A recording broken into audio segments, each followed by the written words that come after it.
आज आपण बनवूया भन्नाट आंबट तिखट चवीचा कैरी आणि मिरचीचा ठेचा। असा ठेचा बनवल्यावर कुठलीही भाजी फिकी पडेल या ठेच्यासमोर। चटपटीत अशी रेसिपी आहे। अगदी 5 मिनिटात हा ठेचा बनून तयार होतो। चपाती, भाकरी, डाळ भात, खिचडी कशासोबत पण खाऊ शकता। एकदा हा ठेचा बनवला की 15 दिवस फ्रीजमध्ये स्टोअर करू शकता।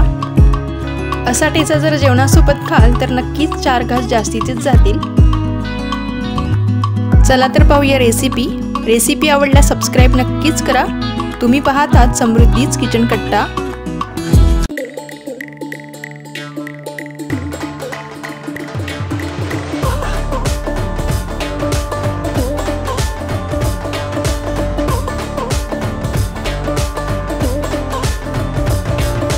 चटपटीत आंबट तिखट चवीचा ठेचा बनवण्यासाठी इथे मी घेतलेले आहेत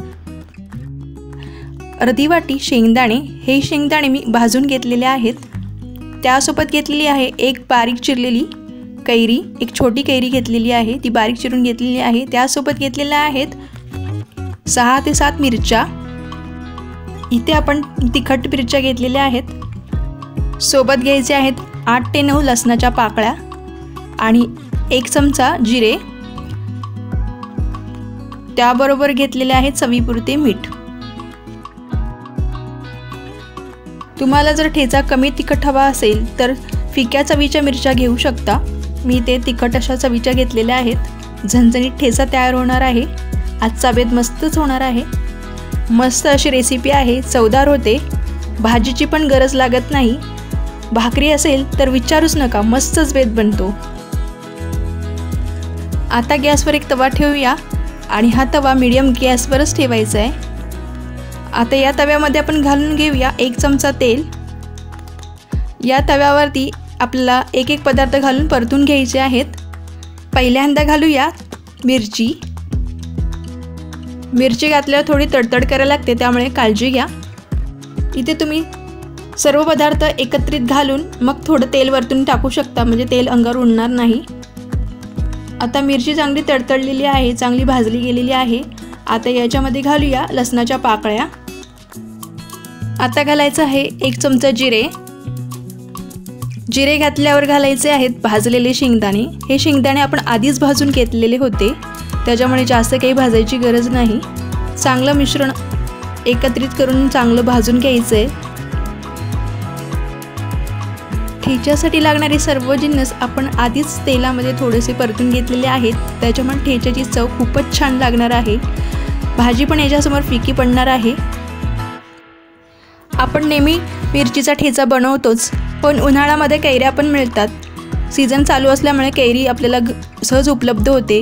मग अशा उन्हाळी सीझनमध्ये जर आपण कैरी आणि मिरचीचा ठेचा बनवला तर नक्कीच आंबट तिखट चवीचा ठेचा खूप चवदार असा तयार होतो। असा आंबट तिखट चवीचा ठेचा तुम्हाला नक्कीच आवडेल, नक्कीच ट्राय करा। हे बघा, ठेच्यासाठी मिश्रण तयार आहे। आता आपण गॅस बंद करूया। सर्व पदार्थ आपण 2 ते 3 मिनिट चांगले परतून घेतलेले आहेत। आता आपण हे पदार्थ मिक्सरमध्ये दरदरीत असे वाटून घेऊया। सर्व पदार्थ थंड झालेले आहेत। आता आपण हे मिक्सरच्या जारमध्ये घालून घेऊयात। मिक्सर जारमध्ये हे सर्व पदार्थ घातल्यानंतर ऑफ ऑन मोडवरती आपल्याला चांगलं दरदरीत असं जाडसर असं वाटून घ्यायचं आहे। जास्त बारीक वाटायचं नाही, असं जाडसर असंच वाटून घ्यायचं आहे। इथे आपण खलबत्त्याचा वापर करून हे मिश्रण वाटू शकतो। खलबत्त्यात वाटल्यानंतर याची चव खूपच छान लागते। आता आपण घालणार आहोत मेन पदार्थ कैरी। या कैरीमुळेच ठेच्याची चव आंबट अशी लागते। आंबट तिखट चवीचा ठेचा खायला कोणाला आवडणार नाही। खूपच छान असा चवदार ठेचा तयार होतो। कैरी घातल्यामुळे चव आणखीन चवदार लागते। आता घालायचं आहे चवीपुरतं मीठ। आता आपण हे सर्व पदार्थ मिक्सरला जाडसर असे ऑफ ऑन मोडवरती वाटून घेऊया। चला तर मग मिक्सरला वाटून घेऊया। मस्तपैकी ठेचा तयार आहे। 5 मिनिटात तयार होणारा कैरी आणि मिरचीचा आंबट तिखट मिरचीचा ठेचा मस्त जाडसर असा वाटलेला गेलेला आहे। असा हा ठेचा बनवून 15 दिवस फ्रीजमध्ये स्टोअर करू शकता आणि एन्जॉय करू शकता।